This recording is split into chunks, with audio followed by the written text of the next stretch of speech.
morning. This is Anupama Labhe and our subject is company law, and we will discuss today misstatement in prospectus. In earlier lectures we discussed the different types of prospectus, meaning of prospectus. Today we will discuss about the misstatement in prospectus.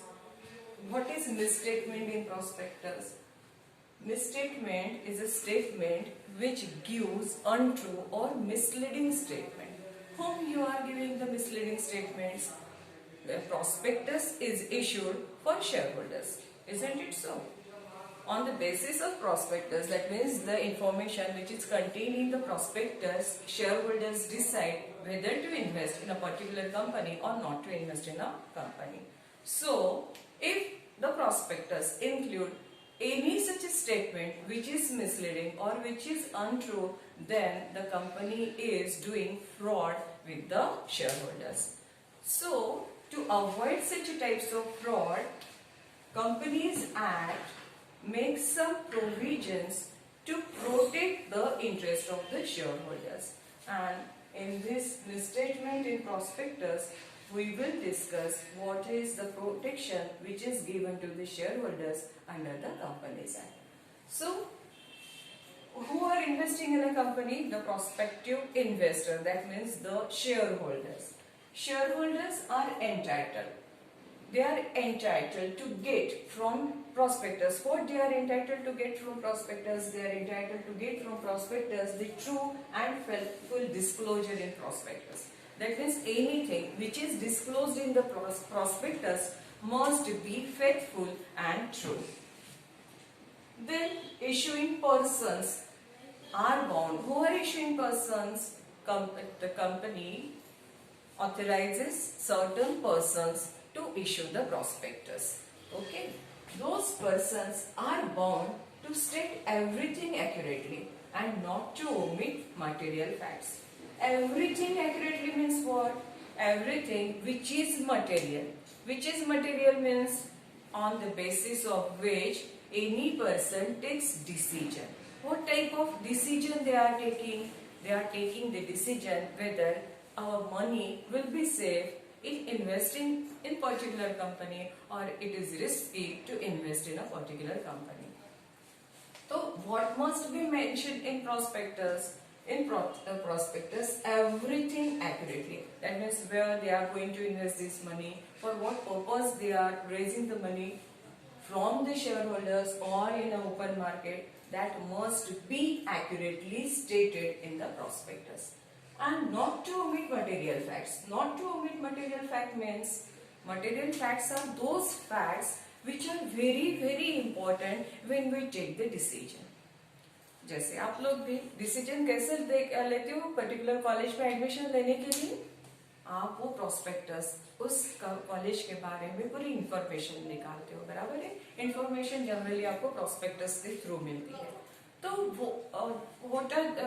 who are the faculties, and that means what are the different faculties which are teaching different subjects, what infrastructural facilities are available in a college, what additional courses are available in the college. These are all the material facts which must be stated in the prospectus, because on the basis of that prospectus the students are taking admission in your college, isn't it so? जब ऐसा है, एक admission लेने के लिए भी आपको बताना जरूरी है. तो जब you are investing your money कैसे कर रहे हो? आप वहाँ पे इन्वेस्ट कर रहे हो. You can use that money for any other purpose, but what you are doing, you are investing in a particular company for getting more returns. बराबर है? हम लोग कहीं पे भी इन्वेस्ट क्यों करते हैं? क्योंकि हमें ज्यादा उससे रिटर्न्स चाहिए. लेकिन जिस बेसिस पे, जो फैक्ट्स को, जो इंफॉर्मेशन के बेसिस पे आपने पैसे इन्वेस्ट किए हैं, वो अगर एक्यूरेट नहीं है, वो अगर फेथफुल नहीं होगी, वो अगर ट्रू नहीं होगी, तो you are definitely going to lose your money. बराबर है? इसीलिए कंपनीज एक्ट ने पर्टिकुलरली ये प्रोविजंस बनाई हुई है. उन्होंने बताया है कि क्या प्रोस्पेक्टस में होना चाहिए. अगर these facts are not included in your prospectus, then that prospectus will be treated as misstatement in the prospectus, and issuing authorities are liable for criminal liabilities as well as civil liabilities. So, what is intro statement? क्या होता है intro statement? A statement included in prospectus is untrue when if statement is misleading in the form or context in which it is included. Companies act ने ये भी बताया कि किस form में, किस कॉन्टेक्स्ट में आपने कोई भी स्टेटमेंट को प्रोस्पेक्टस में इंक्लूड करना है. If you are overruling this form और that context, then even your prospectus will be deemed as a misstatement in prospectus. इसीलिए even each and every word, each and every statement must be according to the pro forma or form or context which is stated under the Companies Act. समझ में आ रहा है? हमने ऐसे statement लिख दिया है और अकॉर्डिंग टू दैट फॉर्म या कॉन्टेक्स्ट नहीं होगा, even though that statement is considered as misstatement. दूसरा क्या है? वेयर इन इंक्लूजन और omission from the prospectus of any matter is likely to mislead. जरूरी नहीं है कि आपने वो फॉर्मेट को ही अडॉप्ट करना है, लेकिन अगर आपने कुछ मटेरियल फैक्ट उसमें ओमिट की हुई है, देखिए दो तरीके हो सकते हैं to treat the prospectus as misstatement. क्या है? दैट यू आर स्टेटिंग और you are giving the statement which is misleading. बराबर है? या तो आप कौन सा स्टेटमेंट दे रहे हो दैट इज अनट्रू और नॉट फेथफुल. ठीक है, अनफेथफुल जिसे हम लोग कह सकते हैं. लेकिन दूसरा क्या है? दूसरा ये कि मटेरियल फैक्ट को अगर हम लोग ओमिट भी करें, then it is treated as misstatement in prospectus. Material fact क्या होती है? मटेरियल फैक्ट वो होती है जिसके ऊपर हम लोग डिसाइड करते हैं. फॉर एग्जाम्पल, ठीक है, हम लोग अभी एक एग्जाम्पल पे कंपनी से रिलेटेड ही लेते हैं. कंपनी ने कुछ डायरेक्टर्स जो उनके यहाँ पे है उनके बारे में पूरी तरह से डिस्क्लोजर दिया हुआ नहीं है, और उन डायरेक्टर्स की जो हिस्ट्री है वो बहुत ही खराब है. समझ में आ रहा है? कई डायरेक्टर्स ऐसे होते हैं जो फ्रॉडुलेंट कंपनी को ही इनकॉर्पोरेट करते हैं, और वो जैसे कंपनी इनकॉर्पोरेट हो जाती है पूरे पैसे लेकर उसका यानी जो है फ्रॉड करने के लिए ही वो डायरेक्टर एक्सपर्ट रहते हैं for incorporation of the company, and you are not disclosing their names in your prospectus. बराबर है? अगर आप ऐसे लोगों को डिस्क्लोज नहीं कर रहे हैं, even then your statement is known as misstatement in prospectus. Clear हो गया है? दूसरा एक आध एग्जाम्पल दे दे आपके लिए. क्या होता है? मटेरियल फैक्ट कौन सी होती है? मटेरियल फैक्ट वो होती है जिसमें आप जो जरूरी इंफॉर्मेशन देना है वो जरूरी इंफॉर्मेशन देते ही नहीं है. एक अच्छा सा एग्जांपल है कि आपको आज, चलो ठीक है, अभी कौन से इसका हम लोग देखते हैं. चलो एक आधा सिंगर अच्छा सा, कौन सा अच्छा है मुझे तो मालूम नहीं. एक अरिजीत सिंह ले लेते हैं. ठीक है, एक अरिजीत सिंह है सिंगर जो क्या कर रहा है, अच्छा गाना गाते हैं, आपका फेवरेट सिंगर है, और हमने कहा है कि हम लोग उसे बुलाने वाले हैं. उसके गाने, ठीक है, अरिजीत सिंह के गाने, ठीक है, कॉलेज में है और उसके लिए टिकट रखी है 500 रुपए. आपको तो बड़ी इच्छा हो रही है अरिजीत सिंह को देखने के. बराबर है? हमने क्या कहा है? अरिजीत सिंह के गाने. ठीक है, और आपने अरिजीत सिंह आने वाले सोच लिया है. हमने उसमें ये ओमिट की है एक फैक्ट. क्या ओमिट किया है? अरिजीत सिंह खुद नहीं गाने वाला है. हमने कहा है अरिजीत सिंह के गाने. ये भी क्या हो गया? मिसलीडिंग. आप आते हो अरिजीत सिंह को देखना है, उसके साथ फोटो खींचने हैं, और आने के बाद आपको पता चलता है उसकी आवाज में कोई और गाने वाला है. क्या हो गया? फ्रॉड हो गया ना. क्यों फ्रॉड हो गया? क्योंकि हमने मटेरियल फैक्ट जो है उसको क्या किया है? कंसील किया है या ओमिट किया हुआ है. ठीक है, तो ऐसे ही अगर प्रोस्पेक्टस में भी मटेरियल फैक्ट को ओमिट किया जाता है तो that will be treated as fraud. Fraud किसके साथ किया है? अपने शेयर होल्डर्स के साथ. ठीक है, तो अगर ऐसे फ्रॉड होता है, मिसलीडिंग स्टेटमेंट है, then the remedies are available to the shareholders. Always remedies are available to the shareholders when the prospectus is a misleading prospectus. तो कौन सी रेमेडीज अवेलेबल है? पहली, सिविल लायबिलिटी. सिविल लायबिलिटी क्या होती है? Civil liability में सिर्फ आपको डैमेजेस, बराबर है, डैमेजेस या लॉस जो इनकर होता है that you have to compensate. बराबर है? तो who will be liable for civil liability? Director of a company. यानी जो director at the time of issuing the prospectus जो है, those directors are held liable for issuing a misstatement in prospectus. Second one, the director who has authorized himself to be named as a director in a company. हो सकता है कि वो अभी director नहीं है, बट ही हैज परमिटेड और he has given his consent to be a director in a particular company which is issuing a misleading prospectus. तो that person is also held liable and he will be liable for civil liabilities. Named यानी उसका नाम होना चाहिए, उसने consent दी है कि हाँ आप मेरा नाम यूज करते हैं as a director in a company, और agreed to act as a director in a company. उसने क्या किया? कंसेंट दी है, और दूसरा उसने एग्री भी किया हुआ है that he will B a director in a company.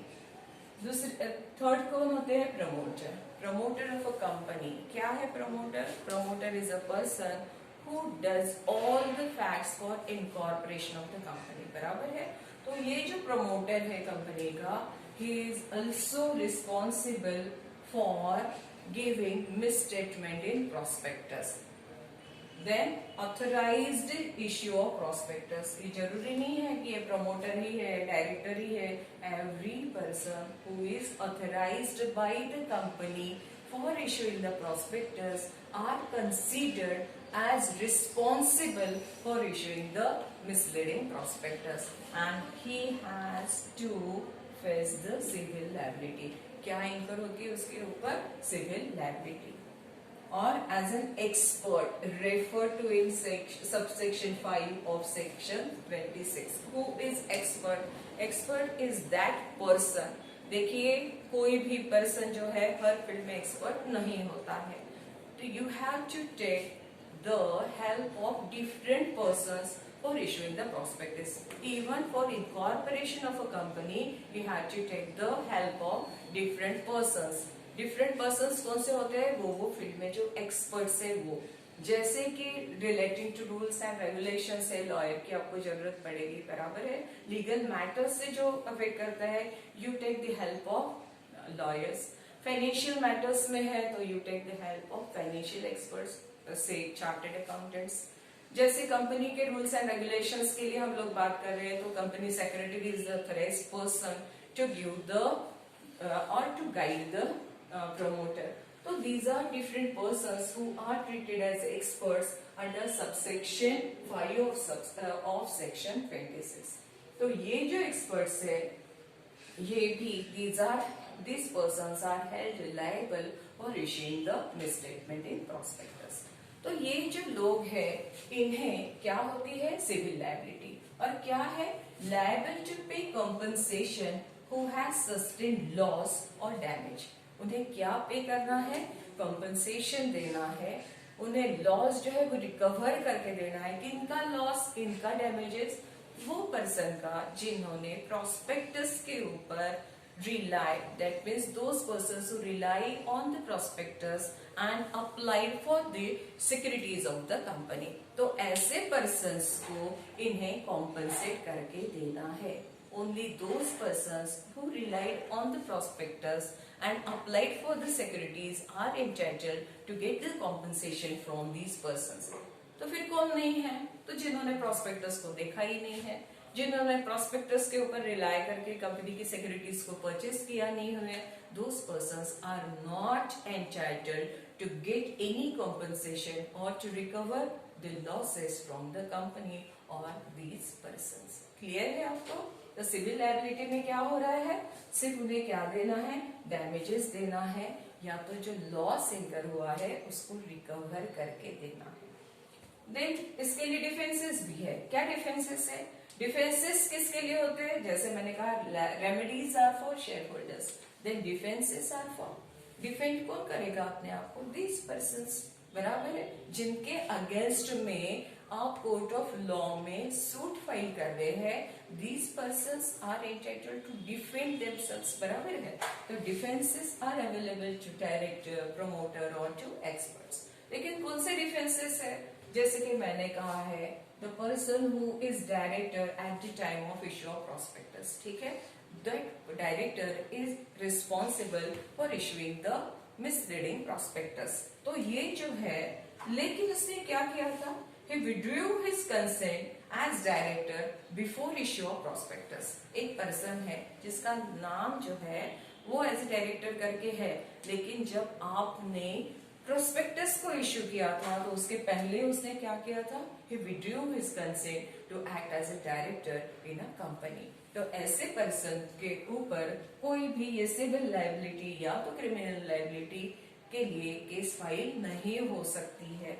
Then second one is issued without his consent, बराबर है, विदाउट हिज अथॉरिटी और कंसेंट। जैसे कि देखिए every director must gives his consent, बराबर है, फॉर इशूइंग द प्रॉस्पेक्टस, लेकिन उसकी कंसेंट ही ली नहीं है।